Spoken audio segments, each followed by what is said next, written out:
স্বাগতম সবাইকে লিমিটেড পঞ্চম পর্বের পাঠে।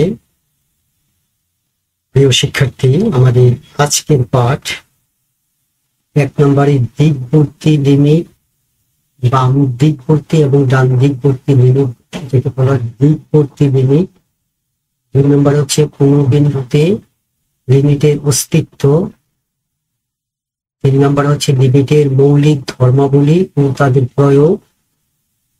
4 নম্বর হচ্ছে ফাংশনের অবিচ্ছিন্নতা ও বিচ্ছিন্নতা এবং 5 নম্বর হচ্ছে স্যান্ডউইচ উপপাদ্য।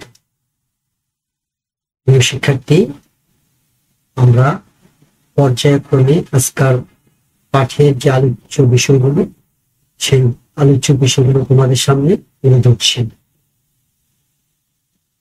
প্রথমে প্রিয় শিক্ষার্থী, দিকবর্তী লিমিট ও কোন বিন্দুতে ফাংশনের লিমিটের অস্তিত্ব।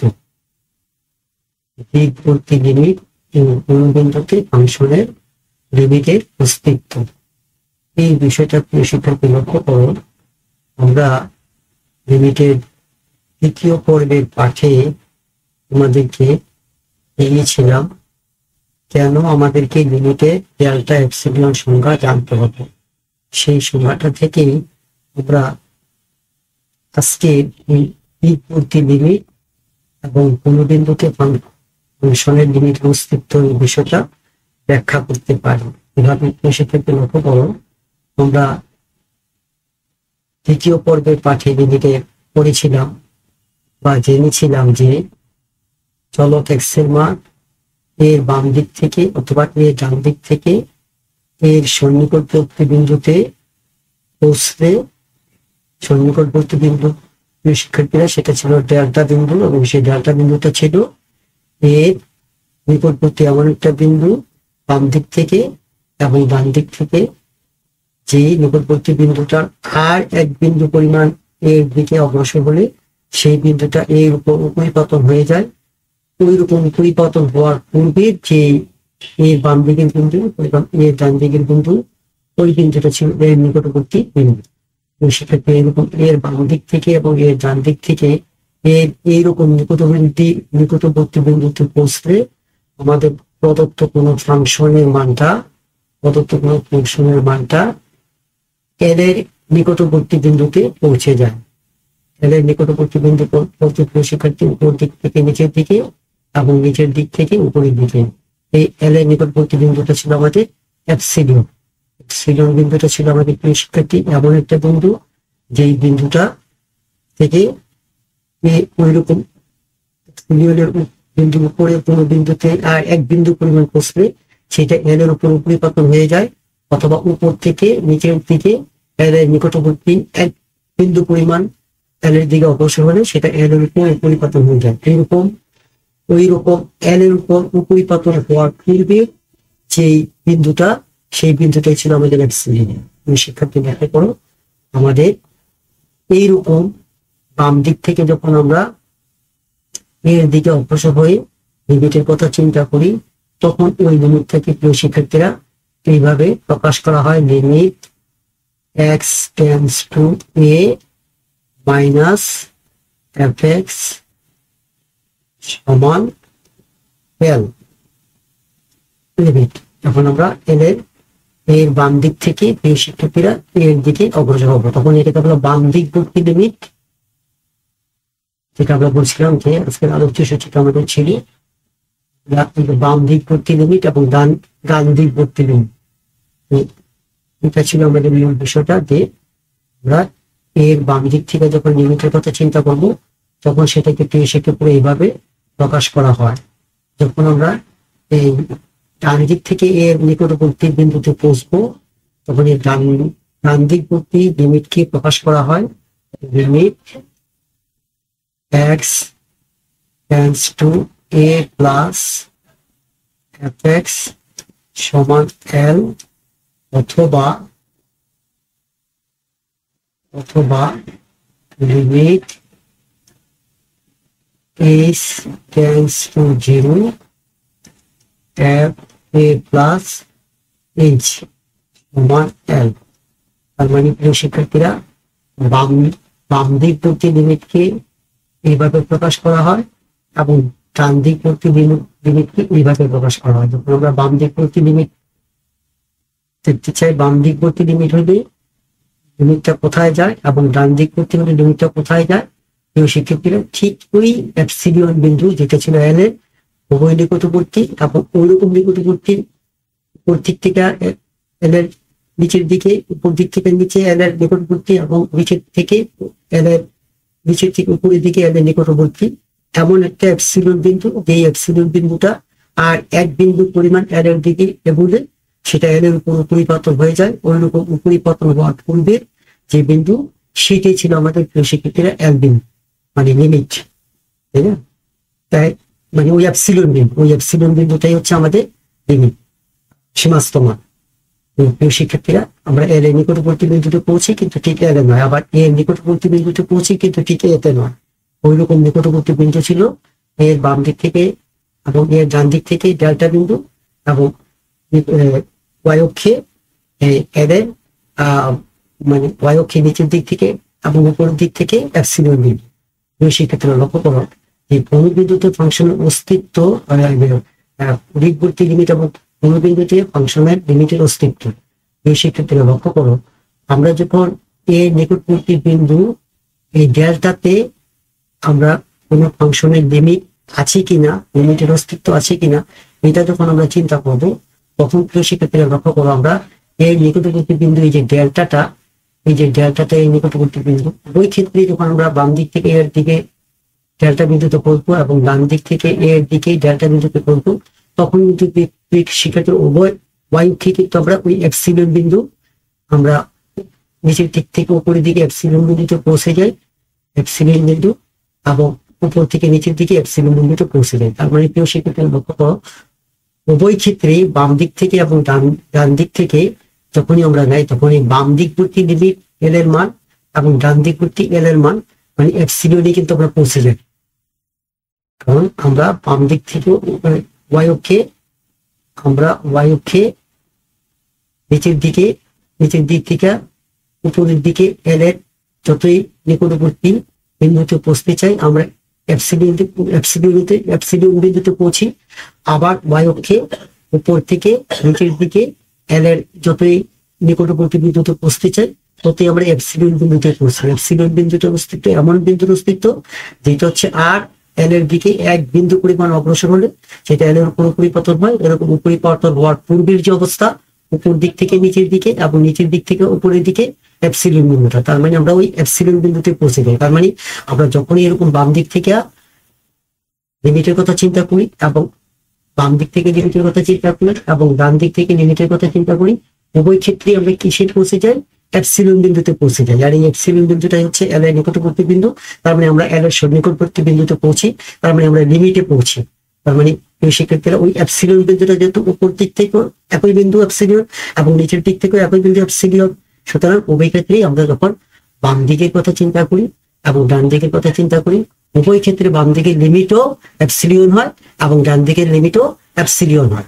দুই শিক্ষার্থী, তার মানে সেটাই বলি, কোন বিন্দুতে, তার মানে ডেল্টা বিন্দুতে যদি আমাদের লিমিটের অস্তিত্বের কথা চিন্তা করা যায়, ডেল্টা বিন্দুতে লিমিট তখনই থাকবে যদি বাম দিকবর্তী লিমিট ও এপসিলিয়ন হয় এবং ডান দিকবর্তী লিমিটও এপসিলিয়ন হয়। তার মানে দুই শিক্ষার্থীরা আমরা সেটাই বলতে পারি যে কোন বিন্দুতে ফাংশনের লিমিটের অস্তিত্ব তখনই থাকবে যখন আমরা লিমিট, বাম দিকবর্তী লিমিট এবং ডান দিকবর্তী লিমিট পরস্পর সমান হয়।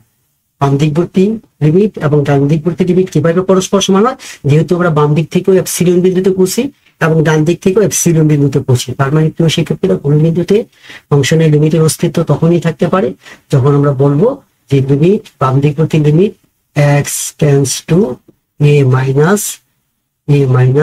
এফ এক্স মান limit x tends to a plus f x সমান আমাদের এন। তার মানে প্রিয় শিক্ষার্থীরা, আমরা বুঝতে পারলাম যে কোন বিন্দুতে ফাংশনের লিমিটের অস্তিত্ব তখনই থাকবে যখন বাম দিকবর্তী লিমিট এবং ডান দিকবর্তী লিমিট পরস্পর সমান হবে। শিক্ষার্থীরা, আশা করছি দিকবর্তী লিমিট এবং কোন বিন্দুতে ফাংশনের লিমিটের অস্তিত্ব কোন শর্তে কোনো বিন্দুতে ফাংশনের লিমিটের অস্তিত্ব থাকবে, সেটা বুঝতে তোমাদের আর কোনো অসুবিধা হচ্ছে না। ওই শিক্ষার্থীরা আমরা আমাদের পাঠের পরবর্তী অংশে প্রবেশ করছি। ওই শিক্ষার্থীরা লিমিটের মৌলিক ধর্মাবলী এবং প্রয়োগ আমাদের পাঠের আজকের তৃতীয় অংশে। এটা এখানে বলে রাখি প্রিয় শিক্ষার্থীরা, আজকের এই মৌলিক ধর্মাবলীগুলো আমাদের যখন লিমিটের উপর আমরা গাণিতিক সমস্যাগুলোতে যাব, তখন এখানে প্রতিটা ধর্মাবলী গাণিতিক সমস্যাগুলোতে প্রয়োগ হবে। সেই ধর্মাবলী কি প্রিয় শিক্ষার্থীরা লক্ষ্য করুন। 1 নম্বর ধর্মাবলীটা হচ্ছে যে limit x tends to a fx limit x tends to a fx plus minus fx plus minus, যদি আমরা আরেকটা ফাংশনের কথা চিন্তা করি সেটা gx। তার মানে প্রিয় শিক্ষার্থীরা দুইটা ফাংশন fx এবং gx এর যোগফলের অথবা বিয়োগফলের লিমিট হবে ওই ফাংশনগুলার পৃথকভাবে লিমিটের যোগফল বা বিয়োগফলের সমান, অথবা দুই বা ততোধিক ফাংশনের যোগফলের বা বিয়োগফলের লিমিট হবে প্রতিটা ফাংশনের আলাদাভাবে লিমিটের যোগফল বা বিয়োগফলের সমান।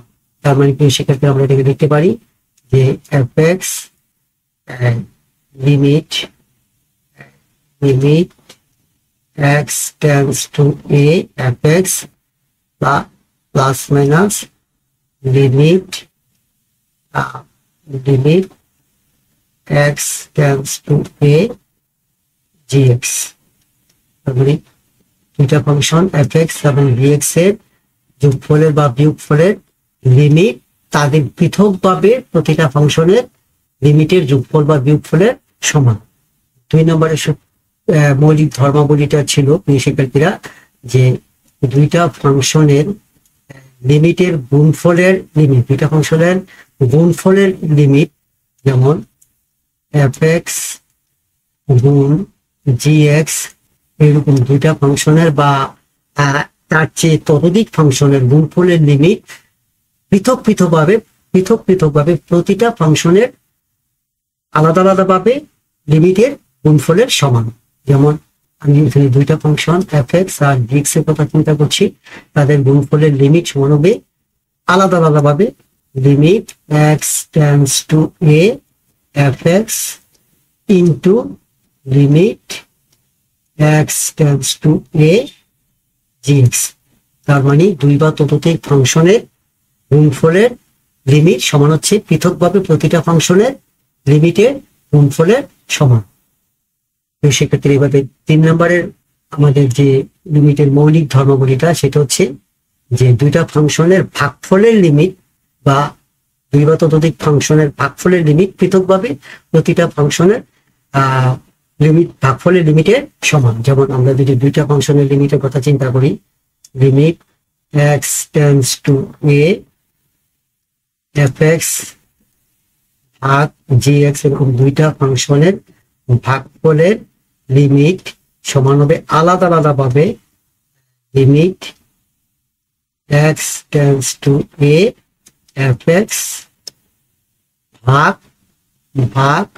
Limit x tends to a gx। এটা লিমিটের 3টা মৌলিক ধর্মাবলী গেল। আরেকটা হচ্ছে হসপিটাল রুলটা কি প্রিয় শিক্ষার্থীরা, যদি এরকম হয় যে limit x tends to a fx ভাগ gx এই দুইটা ফাংশনের ভাগফল যদি অনির্ণীয় আকৃতির হয় 0/0, অথবা প্রিয় শিক্ষার্থীরা যদি এরকম হয় যে limit x tends to a দুইটা ফাংশনের fx ভাগ gx সমান প্লাস মাইনাস ইনফিনিটি, এরকম যদি হয় প্রিয় শিক্ষার্থীরা এই দুইটা ফাংশনের ভাগফলের লিমিটটা অনির্ণীয় আকৃতির হয় অথবা প্লাস মাইনাস ইনফিনিটি হয়, তখন প্রিয় শিক্ষার্থীরা হসপিটাল রুল অনুসারে যেটা দাঁড়ায় সেটা হচ্ছে তাহলে হসপিটাল রুল বলা হয় এটাকে। Limit x tends to a f x ভাগ জি এক্স সমান হচ্ছে f prime x divided by g prime x. সেক্ষেত্রে এখানে প্রাইম বিষয়টা হচ্ছে আমরা যখন পরবর্তী অধ্যায়ে অন্তরীকরণ করব বা ডেরিভেটিভ করব বা ডিফারেন্সিয়েট করব, ওই ডিফারেন্সিয়েটটাকে বলা হয় প্রাইম দ্বারা প্রকাশ করা হয়। আমরা পরবর্তী অধ্যায়ে এটা আমাদেরকে কাছে ব্যাখ্যা করব। শিক্ষার্থীরা, এটা ছিল আমাদের এই লিমিটের মৌলিক ধর্মাবলী প্রয়োগ। আমরা যখন লিমিটের উপর গাণিতিক সমস্যাগুলোতে প্রবেশ করব বা গাণিতিক সমস্যাগুলো সমাধান করব, তখন এই লিমিটের এই মৌলিক ধর্মাবলীগুলো ওই গাণিতিক সমস্যাগুলোতে প্রয়োগ হবে। শিক্ষার্থীরা, আশা করছি আমার এই পাঠের এই অংশটি বুঝতে তোমাদের তেমন অসুবিধা হয়নি।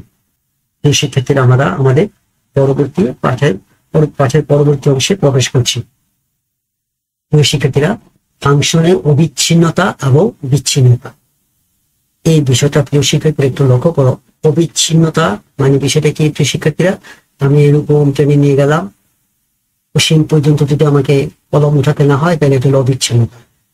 এখন এরকম টানলাম, কলম উঠাইয়া আবার টানলাম, আবার কলম উঠিয়ে টানলাম, আবার কলম উঠিয়ে টানলাম, এটা হলো বিচ্ছিন্ন। প্রথমের এই বিষয়টা হচ্ছে বিচ্ছিন্নের বিষয়, আর দ্বিতীয় বিষয়টা হচ্ছে বিচ্ছিন্নের বিষয়, আর প্রথম বিষয়টা হচ্ছে অবিচ্ছিন্নের বিষয়। আমরা ফাংশনের এই অবিচ্ছিন্নতা এবং বিচ্ছিন্নতা এই বিষয়টাকে আমাদের সামনে চিত্রের মাধ্যমে, দেখো চিত্রের মাধ্যমে তোমাদের সামনে একটু প্রকাশ করতে চাই এবং একটু লক্ষ্য করো এটা কিভাবে প্রকাশ। আমরা y সমান এক্স স্কয়ার একটা ফাংশন এঁকে তোমাদেরকে দেখাবো যে এই ফাংশনটা কিভাবে একটা অবিচ্ছিন্ন ফাংশন হয়। কেমন? y সমান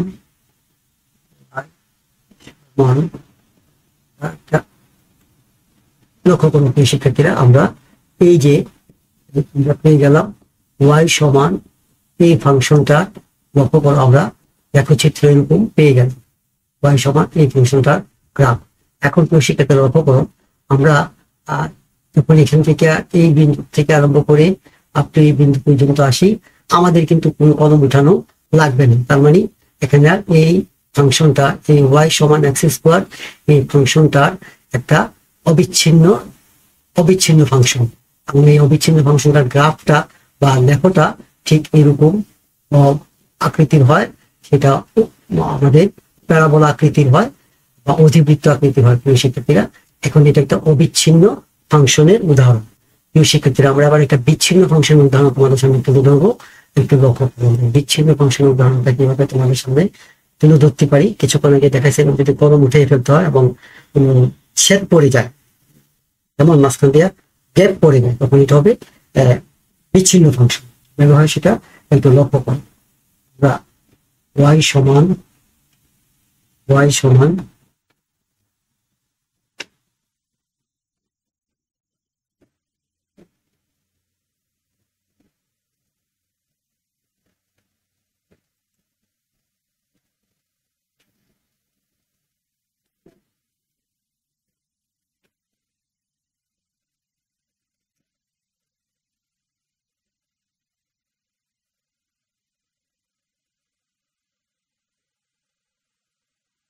প্রিয় শিক্ষার্থীরা লক্ষ্য করো, আমরা এই ফাংশনটার কথা তোমাদেরকে বলছি। y সমান x square minus x divided by x minus one.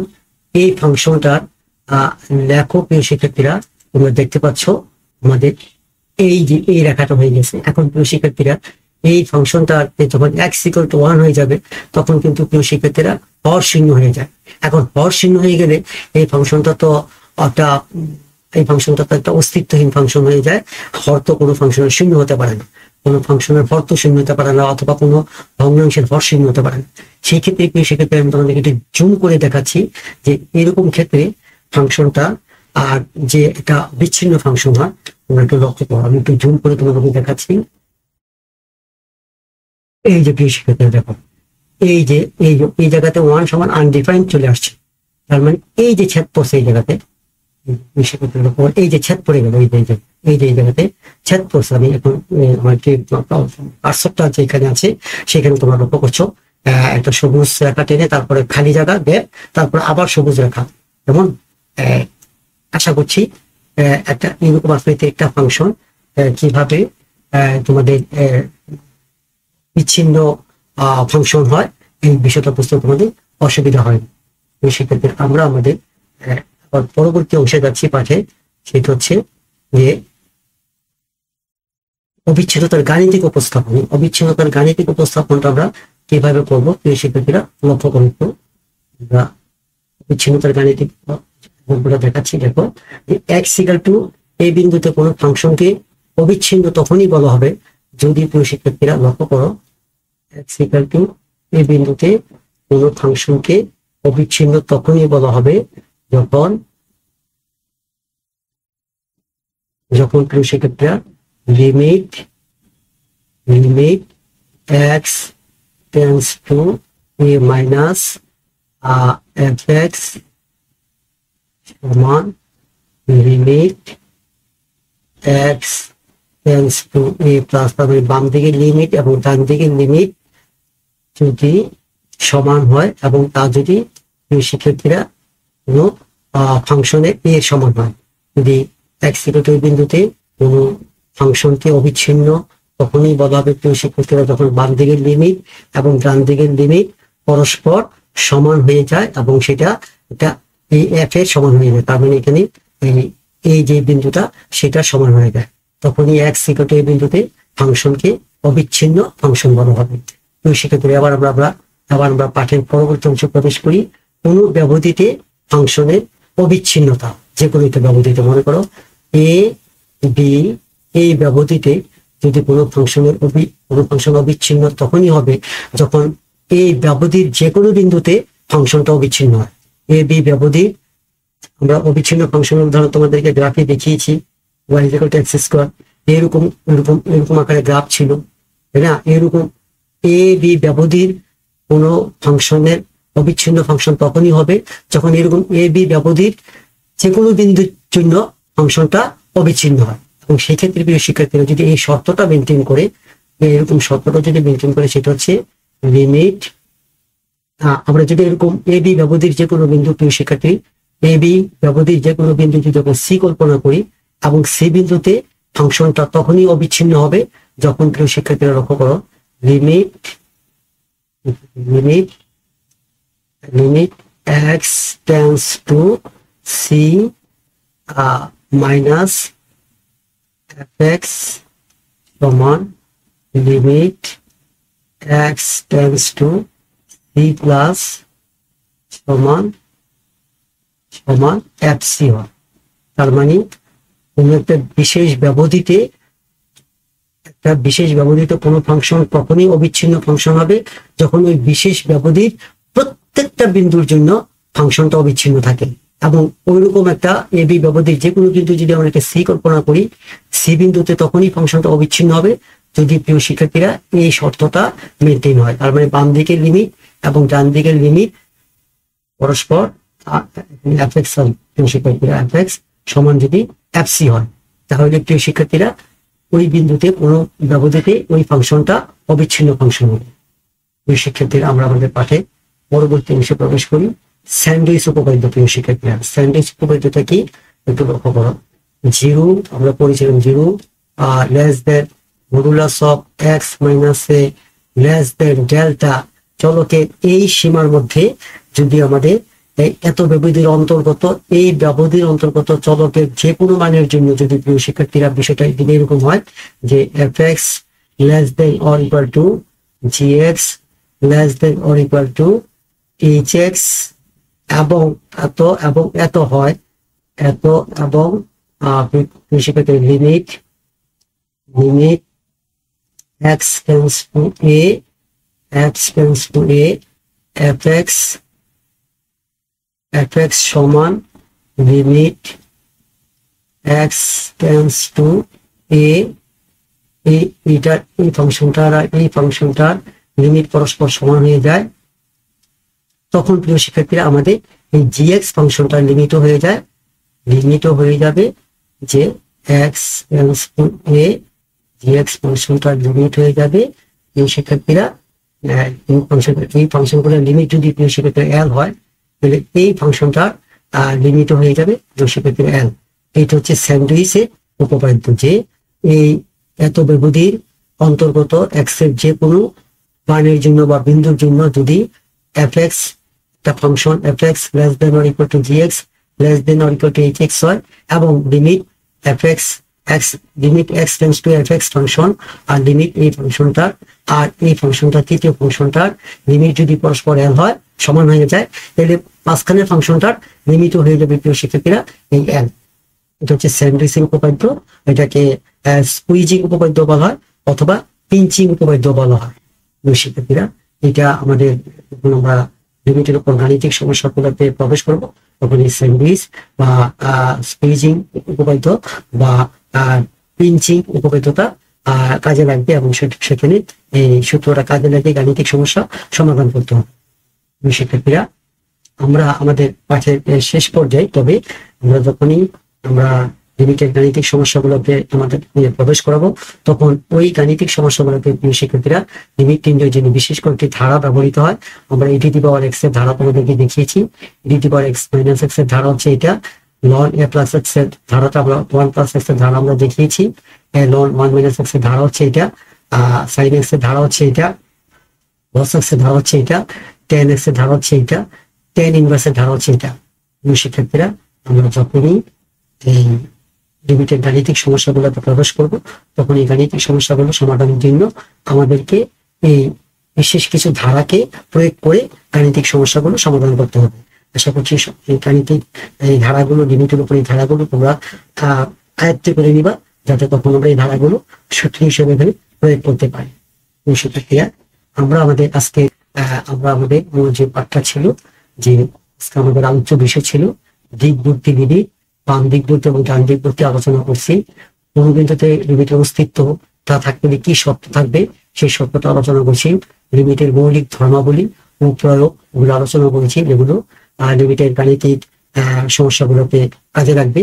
ফাংশনের অবিচ্ছিন্নতা এবং বিচ্ছিন্নতা আমাদেরকে দেখিয়েছি। বাস্তবের ফাংশন অবিচ্ছিন্ন ফাংশন কিরকম চিত্র হয়, আবার বিচ্ছিন্ন ফাংশনের চিত্র কিরকম হয়, এবং অবিচ্ছিন্ন ফাংশন হতে কি কি শর্ত ফুলফিল করতে হবে একটা নির্দিষ্ট ব্যবধির সাপেক্ষে, আবার নির্দিষ্ট কোনো বিন্দুর সাপেক্ষে কি কি শর্ত পূরণ করতে হবে সেটাও দেখিয়েছি, স্যান্ডউইচের উপপাদ্য দেখিয়েছি, এবং সবশেষে তোমাদেরকে লিমিটের গাণিতিক সমস্যাগুলো সমাধানের জন্য আমাদেরকে বিশেষ কিছু গাণিতিক ধারা ব্যবহার করতে হবে সমস্যাগুলো সমাধানের জন্য, এগুলোও দেখিয়েছি। প্রিয় শিক্ষার্থীরা, আমরা আগামী পাঠে তোমাদের সামনে উপস্থিত হব লিমিটের উপর লোড ভিত্তিক, তার মানে অবজেক্টিভ প্রশ্ন নিয়ে। তারপরে আমরা অবজেক্টিভ প্রশ্ন আলোচনার পরে আমরা লিমিটের গাণিতিক সমস্যায় প্রবেশ করব। আশা করছি আমার পাঠ্যে তোমার অবস্থায় কোনো অসুবিধা হয়নি। যদি কোনো অসুবিধা থাকে কমেন্ট করে জানাবেন। শিক্ষার্থীরা, আমি আজকের পাঠে একেবারে শেষ করার আগে আবারও তোমাদের আহ্বান করছি, চ্যানেলটিকে সাবস্ক্রাইব করে ফেলবে। যারা সাবস্ক্রাইব করে ফেলেছো ইতিমধ্যেই তাদের সকলকে আমি অশেষ অনেক ধন্যবাদ জানাচ্ছি, এবং যারা সাবস্ক্রাইব করেনি তাদেরকে সাবস্ক্রাইব করতে অনুরোধ জানাচ্ছি, যাতে পরবর্তী পাঠগুলো তোমরা নোটিফিকেশন সহ পেয়ে যেতে পারো। আজকের পাঠটা এখানে শেষ করছি। আগামী ক্লাসে আবার দেখা হবে। ততক্ষণ সবাই ভালো থাকবে, সুস্থ থাকবে। আল্লাহ হাফেজ।